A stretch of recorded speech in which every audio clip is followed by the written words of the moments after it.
சென்னையிலும் கூட பாதுகாப்பு பலப்படுத்தப்பட்டிருப்பதாக தகவல் வெளியாக இருக்கிறது. களத்திலிருந்து செய்தியாளர் அன்பரசன் இணைகிறார். அன்பரசன், சென்னையை பொறுத்த வரைக்கும் என்னென்ன ஏற்பாடுகள் செஞ்சிருக்கிறாங்க பாதுகாப்பு நடவடிக்கையா?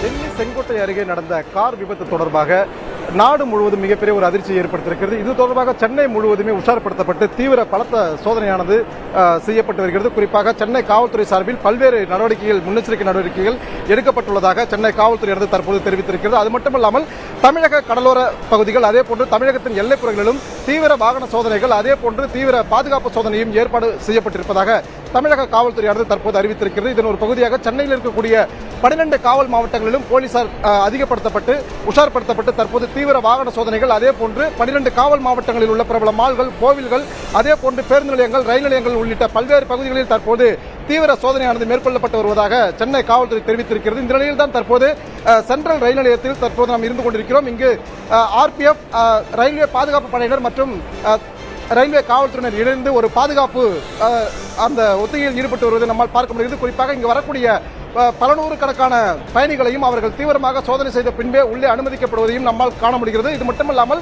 ரயில் நிலையத்திற்கு உள்ளாக, அதாவது சென்ட்ரல் ரயில் நிலையத்திற்கு உள்ளாக இருந்து வரக்கூடிய பயணிகளின் உடைமைகளை இங்கு இருக்கக்கூடிய RPF மற்றும் GRP போலீசார் தீவிர சோதனை மேற்கொண்டு வருவதை நம்மால் காண முடிகிறது. குறிப்பாக ஒரு மெட்டல் டிடெக்டர், அதே போன்று மோப்பனாய் பிரிவு உதவியோடு தற்போது தீவிர சோதனையில் ஈடுபட்டு வருகிறார்கள். குறிப்பாக இந்த பகுதியில் தற்போது 100க்கும் மேற்பட்ட போலீசார், அதாவது ஒவ்வொரு பிளாட்பார்ம்களிலும் தனித்தனியாக 10க்கும் மேற்பட்ட RPF, அதே போன்று GRP போலீசார் நியமிக்கப்பட்டு 100க்கும் மேற்பட்ட போலீசார் தற்போது தீவிர சோதனையில் ஈடுபட்டு வருகிறார்கள்.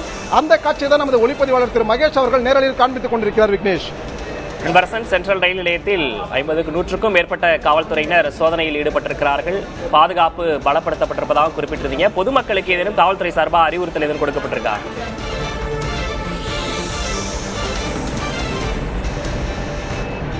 தற்போது நாம் இருக்கக்கூடிய இந்த சென்ட்ரல் ரயில் நிலையம் பொறுத்த வரைக்கும் இங்கே உள்ள வரக்கூடிய அத்தனை பயணிகளையுமே முழுவதுமாக சோதனை செய்த பிறகு, அவர்கள் கொண்டு வரக்கூடிய உடைமைகளை முழுவதும் சோதனை செய்த பிறகு, உள்ளே 3 கட்ட சோதனைகள் கடந்த பிறகு அவர்கள் உள்ளே அனுமதிக்கப்படுகிறார்கள். முதல் கட்டமாக இந்த சென்ட்ரல் ரயில் நிலையத்திற்கு வெளியாக இருக்கக்கூடிய பேருந்து நிலையத்தில் வந்திருக்கக்கூடிய பயணிகளை அங்கு இருக்கக்கூடிய நம்ம சென்னை மாநகர காவல்துறையினர் வந்து தீவிரமாக சோதனை செய்த பின்பே அவர்கள் உள்ளே அனுமதிக்கிறார்கள். அதன் பிறகாக ரயில் நிலையத்திற்கு உள்ளே வரக்கூடிய அந்த பயணிகளை இங்க இருக்கக்கூடிய GRP மற்றும் RPF போலீசார் மெட்டல் டிடெக்டர், அதே போன்று மோப்பனாய் பிரிவினர் உதவியோடு தீவிர சோதனையானது மேற்கொள்ளப்பட்டு வருகிறது. அது மட்டுமல்லாமல் பயணிகள் யாரும் பயந்துவிடக்கூடாது என்பதற்காக முன்னெச்சரிக்கை அலர்ட்டாக அவர்களுக்கு ஒரு ஒலிபெருக்கி மூலம் தற்போது விழிப்புணர்வு ஏற்படுத்தி வருகிறது. குறிப்பாக இது வெறும் சோதனை மட்டுமே என அவர்களிடம் கூறி அந்த ஒரு பயத்தை போக்கி அவர்களது உடைமைகளை முழுவதுமாக சோதனை செய்யப்பட்டு வருகிறது. இந்த சோதனைக்கு பயணிகள் அனைவரும் முழு ஒத்துழைப்பு வழங்குமாறு அவர்கள் கோரிக்கை விடுத்திருக்கிறார்கள். இதே கோரிக்கையை தான் சென்னை காவல்துறையும், அதே போன்று தமிழக காவல்துறையும் காவல்துறையினருக்கு முழு ஒத்துழைப்பை கொடுக்குமாறும் வேண்டுகோள் விடுத்திருக்கிறது. விக்னேஷ், சென்னையில வேற எங்கெங்க முக்கியமான இடங்கள்ல இதே மாதிரி சோதனை நடக்குது அன்பரசன்?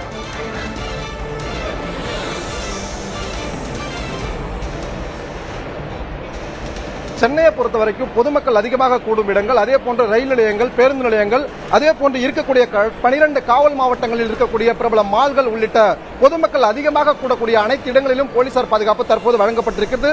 குறிப்பாக சென்னையில் இருக்கக்கூடிய 12 காவல் மாவட்டங்களிலும் வாகன தணிக்கைகளில் போலீசார் உஷார்படுத்தப்பட்டு அளவுக்கு அதிகமாக போலீசார் பாதுகாப்பு போடப்பட்டிருப்பதாகவும், அதே போன்று வாகன ஓட்டிகளிடம் அவர்கள் தரவாக சோதனை செய்த பிறகு அவர்களை அனுமதித்து வருவதாகவும் சென்னை காவல்துறை தெரிவித்திருக்கிறது. அதே போன்று சென்னை ரயில் நிலையங்கள், சென்னை சென்ட்ரல் ரயில் நிலையம், எழும்பூர் ரயில் நிலையம், தாம்பரம் ரயில் நிலையம் உள்ளிட்ட பல்வேறு ரயில் நிலையங்களில் RPF போலீசார், அதே போன்று GRP போலீசார் இணைந்து ஒரு கூட்டு முயற்சியை எடுத்து மேற்கொண்டு இந்த சோதனையை மேற்கொண்டு வருகிறார்கள். அது மட்டுமல்லாமல் சென்னையில் இருக்கக்கூடிய மார்க்கெட் பகுதிகள், கோயம்பேடு மார்க்கெட் உள்ளிட்ட பகுதிகளிலும் பொதுமக்கள் அதிகமாக கூடக்கூடிய பாண்டி பஜார், தீநகர், பூக்கடை உள்ளிட்ட பகுதிகளிலும் போலீசார் அளவுக்கு அதிகமாக குவிக்கப்பட்டு அங்கு பாதுகாப்பு பணியில் ஈடுபடுத்தப்பட்டு வருகிறார்கள்.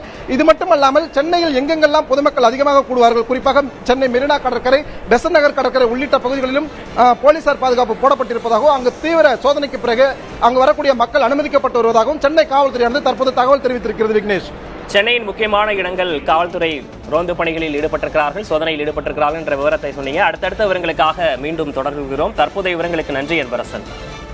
கார் வெடிப்பு சம்பவத்தை தொடர்ந்து டெல்லி தற்போது உச்சகட்ட பாதுகாப்பு வலயத்திற்குள் கொண்டு வரப்பட்டிருக்கிறது. தொடர்ச்சியாக அங்கு விசாரணை நடைபெற்று வருகிறது. NSG அதிகாரிகள் விசாரணையை தொடங்குவதற்காக களத்தில் இறங்கி அவர்கள் தொடர்ச்சியாக ஆய்வு செய்து வருகிறார்கள்.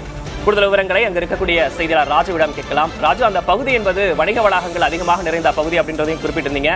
மக்கள் அதிகம் கூடக்கூடிய ஒரு இடம் அப்படின்றதையும் சொல்லியிருந்தீங்க. மாலை நேரம் என்பதால் ஏன்னா சரியா அந்த வெடிப்பு சம்பவம் நடக்கும்போது 6:52 அப்படின்றத ஆணையர் சொல்வதையும் நம்ம கேட்டோம். இப்ப பொதுமக்களுக்கு அங்க ஏதாவது கட்டுப்பாடுகள் கொடுக்கப்பட்டிருக்கா? என்ன விவரம்?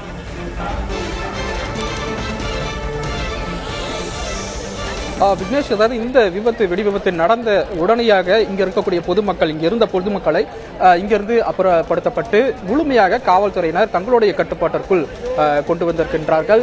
நீங்கள் பார்த்து கொண்டிருக்கக்கூடிய இந்த காட்சி தான் அந்த வணிக பகுதிக்கு உள்ளே செல்லக்கூடிய அந்த தெரு நுழைவு வாயிலாக இருக்கிறது. இது எதிர்ப்புறத்தில், அதாவது செங்கோட்டையினுடைய நேர் எதிர்ப்புறத்தில் இந்த வாயிலானது இருக்கின்றது. உள்ளே தற்போது அங்க இருக்கக்கூடிய டாக் ஸ்குவாட்ஸ், ஓப்பநாய்கள் குழு அந்த ஆய்வில் ஈடுபட்டு வரக்கூடிய காட்சிகளை நம்மால் பார்க்க முடிகிறது.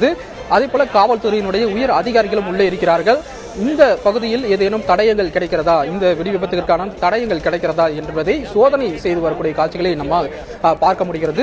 இந்த விபத்தை தொடர்ந்துதான் இங்க இருக்கக்கூடிய அனைத்து கடைகளும் மூடுவதற்கான ஒரு உத்தரவு பிறப்பிக்கப்பட்டு அனைத்து கடைகளும் மூடப்பட்டு இருக்கின்றது. காவல்துறையினர் முழு கட்டுப்பாட்டை தங்களுடைய எடுத்திருக்கின்றார்கள். அதே போல இங்க இருந்த பொதுமக்களாகட்டும், கடை பணியாளர்கள் என அனைவரும் இங்கிருந்து அப்புறப்படுத்தப்பட்டிருக்கின்றார்கள்.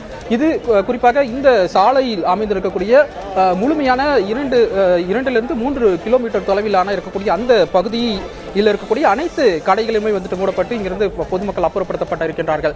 இவ்வாறாக காவல்துறையினர் முதற்கட்ட அந்த நடவடிக்கையை மேற்கொண்டார்கள். அடுத்த கட்டமாக வெடி விபத்தில் உயிரிழந்தவர்கள், அதே போல காயமடைந்தவர்களை இங்கிருந்து மீட்டு LNGP மருத்துவமனைகளுக்கு அனுப்பி வைத்திருக்கின்றார்கள். அதே போல அடுத்த கட்ட ஆய்வாக உச்சபட்ச விசாரணை அமைப்புகளுடைய உயர் அதிகாரிகள் இங்கு விரைந்து தற்போது அந்த ஆய்வானது தொடர்ந்து நடைபெற்று வருகிறது.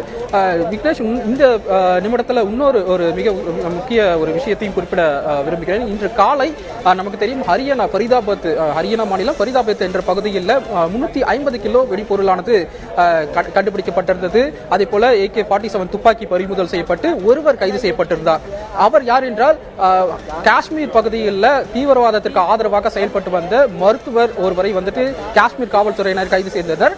அந்த மருத்துவருடைய ஒரு கூட்டாளியாக இருக்கக்கூடிய நபரை தான் ஃபரிதாபாத்தில் அவர் கைது செய்திருப்பதாக தகவல் இன்று காலை வெளியாகியிருந்தது. மிக அதிக அளவிலான அந்த வெடிப்பொருட்கள் இன்று காலை கைப்பற்றப்பட்டது மிக பெரிய அதிர்வலைகளை ஏற்படுத்தியிருக்கக்கூடிய நிலையில மாலை தலைநகர் டெல்லியில் இந்த வெடி விபத்தானது ஏற்பட்டிருக்கின்றது. மிக தீவிரமாக இந்த விபத்தானது, இந்த தீவிரத்தை கருத்தில் கொண்டு அடுத்த கட்ட விசாரணை நகர்ந்து வரக்கூடிய நிலையில வெடி விபத்திற்கான காரணம் அல்லது சதி திட்டம் தீட்டப்பட்டிருந்ததா இது ஏற்கனவே போன்ற அனைத்து கோணத்திலுமே இந்த விசாரணையானது மேற்கொள்ளப்பட்டு வருகிறது. துரதிருஷ்டவசமாக 8க்கும் மேற்பட்டவர்கள் 9 பேர் வரை இதில் உயிரிழந்திருக்கின்றார்கள். 24 பேர் தற்போது வரை காயமடைந்து மருத்துவமனையில் சிகிச்சை பெற்று வருவதாக காவல்துறை தரப்பிலிருந்து சொல்லப்பட்டிருக்கின்றது. நாடு முழுவதுமே ஒரு உச்சபட்ச ஒரு அலர்ட்டில் வைக்கப்பட்டிருக்கின்றது. விமான நிலையங்கள், பேருந்து நிலையங்கள், அதிகம் கூடும் வணிக பகுதிகள் என அனைத்து முக்கிய பகுதிகளிலும் காவல்துறையினர் கண்காணிப்பை தீவிரப்படுத்தியிருக்கின்றார்கள். இது டெல்லியில் மட்டுமல்ல, நாடு முழுவதும் முக்கிய நகரங்களிலும் இதே ஒரு உச்சபட்ச ஒரு ஹை அலர்ட்டில் வைக்கப்பட்டிருக்கின்றது. அதே போல குறிப்பாக ஹரியானா டெல்லி எல்லை, அதாவது டெல்லியினுடைய எல்லை பகுதியாக இருக்கக்கூடிய அண்டை மாநிலத்தில் இணைக்கக்கூடிய எல்லை பகுதிகளில் கண்காணிப்பு தீவிரப்படுத்தப்பட்டிருக்கின்றது. ஏனென்றால் இன்று காலை அந்த நபர் கைது செய்யப்பட்டு அவரிடமிருந்துதான் அந்த அதிகபட்சமான அந்த வெடிப்பொருட்கள் கைப்பற்றப்பட்டிருந்தது. கூடுதலாக துப்பாக்கிகள் கைப்பற்றப்பட்டிருந்தது. எனவே அந்த பகுதிகளில் ஹரியானா டெல்லி இடையிலான எல்லை பகுதிகளில் கண்காணிப்பு தீவிரப்படுத்தப்பட்டிருக்கின்றது. அதே போல அங்க இருக்கக்கூடிய மற்ற பகுதிகளிலும் காவல்துறையினர் தொடர்ந்து அந்த விசாரணையை மேற்கொண்டு வரக்கூடிய நிலையில இந்த விபத்தை தொடர்ந்து டெல்லி முழுவதும் ஒரு காவல்துறையினுடைய கட்டுப்பாட்டிற்குள் கொண்டு வரப்பட்டிருக்கின்றது. பிரதமர் நேரடியாக மத்திய உள்துறை அமைச்சர் அமித்ஷா உடன் தொடர்பு கொண்டு பேசி தற்போதைய நிலை என்ன, குறிப்பாக இந்த ஒரு விபத்தானது ஒரு ஏற்கனவே சதி திட்டம் தீட்டப்பட்ட இந்த விபத்து நிகழ்த்தப்பட்டதா அல்லது வேற ஏனும் விபத்தா, எவ்வாறு அந்த விபத்தானது ஒரு மிக வீரியத்துடன் அந்த வெடி விபத்தானது ஏற்பட்டிருக்கிறது போன்ற விஷயங்களை கேட்டறிந்து ஒவ்வொரு அந்த ஆய்வகத்தினுடைய அந்த முடிவுகளை தொடர்ந்து தனக்கு அளிக்கும்படி பிரதமர் அறிவுறுத்தியதாக அந்த தகவலானது வெளிவந்துட்டு இருக்கக்கூடிய நிலையில மத்திய உள்துறை அமைச்சர் அமித்ஷா நேரடியாக காவல்துறையினுடைய உயர் அதிகாரிகளிடம் பேச்சுவார்த்தையில் ஈடுபட்டு வந்திருந்தார். அதன் பின்பு உரிய அந்த உத்தரவுகள் பிறப்பிக்கப்பட்டிருக்கிறது. கூடுதல் விசாரணைகளை தீவிரப்படுத்தவும், அதே போல டெல்லி முழுவதும் குறிப்பாக மாநில எல்லை பகுதிகளில் கண்காணிப்பு தீவிரப்படுத்தப்பட்டிருக்கின்றது. இந்த பகுதியை பொறுத்தவரை அருகே இருக்கக்கூடிய குடியிருப்பு பகுதிகளிலும் சரி, மற்ற விமான நிலையங்கள், மெட்ரோ நிலையங்கள் என அனைத்து இந்த முக்கிய பகுதிகளிலும் வந்துட்டு ரோந்து பணிகள் வந்து மேற்கொள்ளப்பட்டு வருகிறது. டெல்லி காவல்துறையினர் அந்த ரோந்து பணிகளை மேற்கொண்டு வருகிறார்கள். எவரும் இந்த சாலையில் பொதுமக்கள் வந்து நடந்து செல்வதோ, அதே போல கூட்டமாக நின்று பேசுவதோ, இங்கு வந்து என்ன நிகழ்வது என்று பார்ப்பதற்கான எந்த ஒரு அனுமதியும் கிடையாது. அனைவருமே வந்து இந்த சாலை முழுமையாக இருந்து அப்புறப்படுத்தப்பட்டு அவர்களுடைய வீடுகளுக்கு அனுப்பி வைக்கப்பட்டு வருகிறார்கள். இது போன்று மற்ற விசாரணை அமைப்புகளுடைய அதிகாரிகள் இங்கே இருக்கக்கூடிய நிலையில அடுத்த கட்ட அந்த நகர்வுகள் வந்து தொடர்ந்து நடைபெற்று வருகிறது.